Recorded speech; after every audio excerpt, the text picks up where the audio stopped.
36 House members have already called it quits for 2026, not running again. But the basic fact is people find that this job stinks.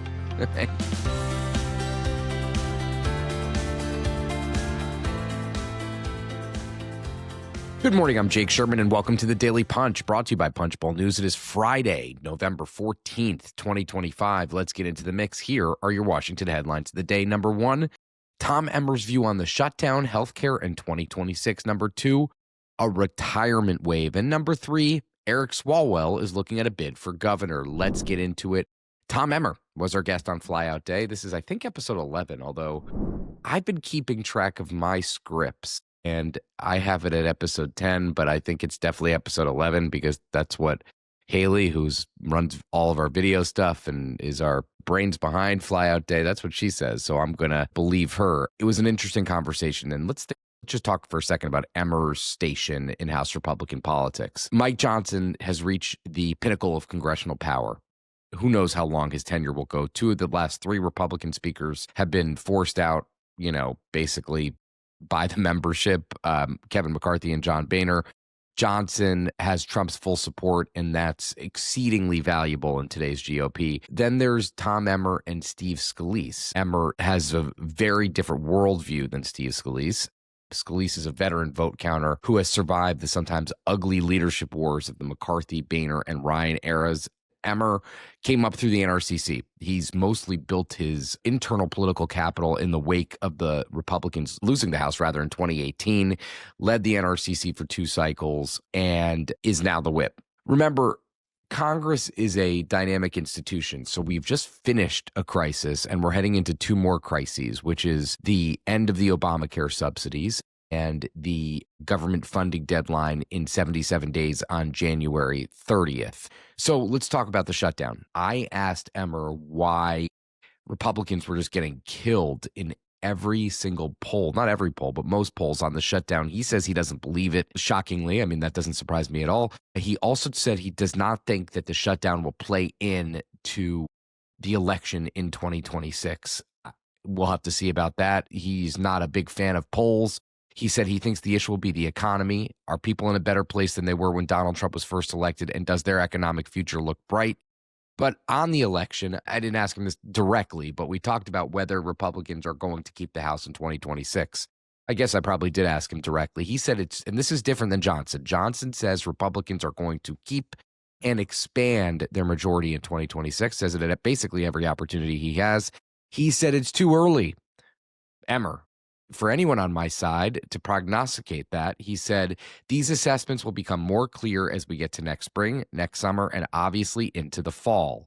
He said, I'm telling you, it's all about the economy.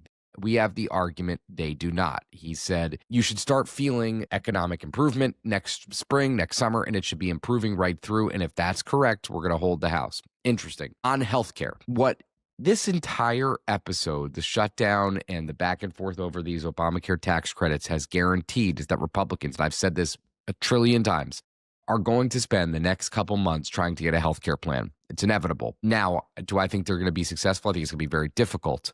But what Emmer said is that they have to fix it.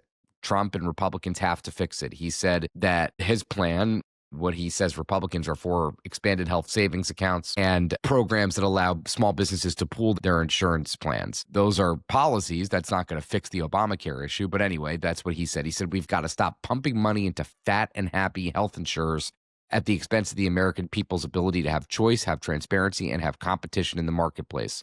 He said anything is possible when it comes to whether Republicans will pass a healthcare plan in 2026. Funding, this is interesting. Emmer said he wants to see the entire government funded by the end of December. Now, remember that deadline's in January. He said, I'd like to see us get it done around Christmas time instead of waiting until January. Christmas time, obviously, what he's saying is he wants to create pressure to get it done by the end of the year because people are going to want to go home by the end of the year. House Republicans do not like that. At least that's how I read his comment. And he said, I'd love to see that done. As the whip, do you really want me to be working at the end of January to find those last 2 votes? I'd rather be doing that right at the end of the year and get it done. So that's Tom Emmer. Really good episode. We'll be back with another episode of Flyout Day next week. Haven't decided who we're going to have yet.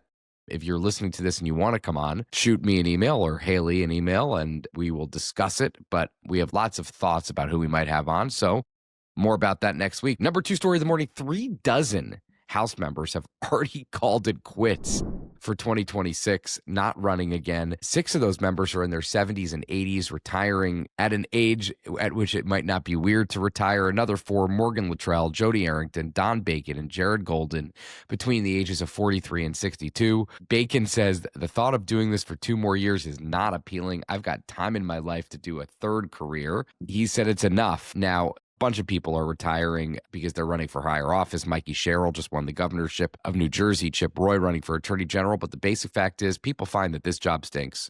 And that's kind of where we are with Capitol Hill. But 36 by November 2025 is a huge, huge number. Number 3 story of the morning, Eric Swalwell is looking at a bid for governor of California. The 44-year-old who defeated Pete Stark in 2012 has made a name for himself as a critic to Donald Trump. We got his polling. An outside group is polling on his behalf or for him to look at. The survey shows that Steve Hilton, a Republican Fox News contributor, took first place with 20% of the vote. Katie Porter was 16%. Riverside County Sheriff Chad Bianco at 14%. Swalwell's at 11%. Swalwell's beating Javier Becerra and Antonia Villaraigosa, who are at 9% and 3% and 5% rather, respectively.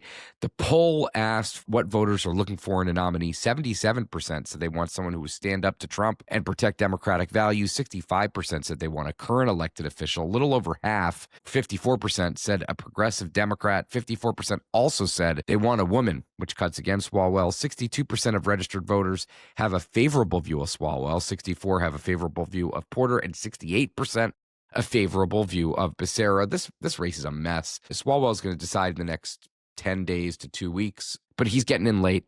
He has the ability to raise a lot of money. I get that. He has the ability. He has big name ID. I get that. And I'll say this field is just, it's really messy. But listen, if there's a chance of splintered Democratic field could result on Hilton and Bianco claiming the top 2 slots, which would be tragic for Democrats.